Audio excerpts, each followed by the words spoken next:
Ola, eu son Rosa Sánchez, agora teño 52 anos.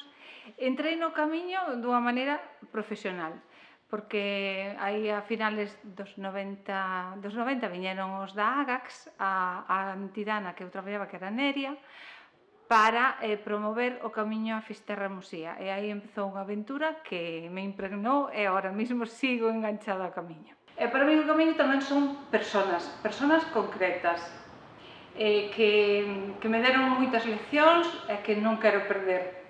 Son persoas que están aí, creo que hasta que morra. Antón Pombo, José Antonio de la Riera, Carmen Pugliese, Paco de Valladolid,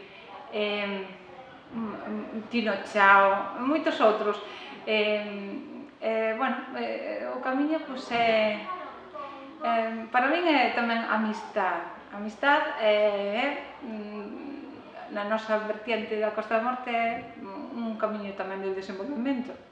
Eu traballo de técnica de desenvolvemento local no Concello de Vimianzo, que en principio o Concello de Vimianzo non está nos camiños oficiales, pero tamén levamos o camiño lá.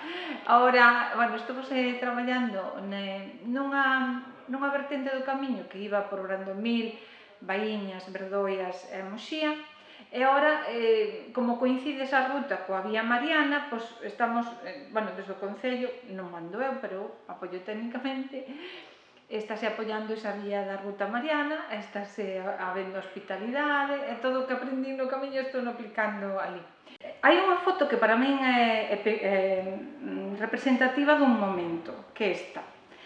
Isto foi unha das primeiras actividades que fixamos entre a Asociación Neria e a Asociación Galega de Amigos do Camiño de Santiago, tamén a finales dos 90, non sei exactamente en que ano é, será o 96 ou 95, por aí. Esta, fora unha primeira rutiña que fixéramos para reivindicar a existencia do camiño a Fisterra Musía, porque naquel momento había moito rechazo ao noso camiño.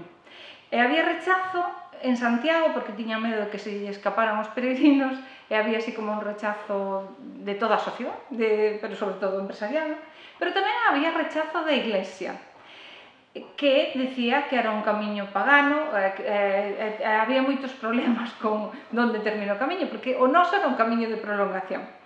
E foi unha loita, e os nosos curas defenderon isto.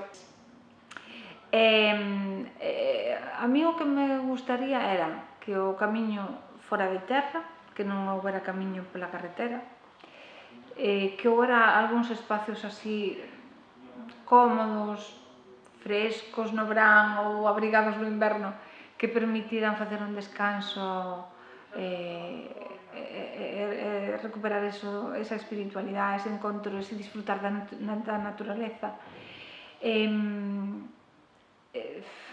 Hai que frenar a iniciativa empresarial, porque se están convertindo en mares de tiburóns os pueblos. Hai en algúns lugares unha feroz competencia entre uns e outros, e iso, ao mellor, hai que tomar medidas de frenar a oferta, donde está moi saturado, porque é unha competencia que repercute na rentabilidade por plaza. É unha idea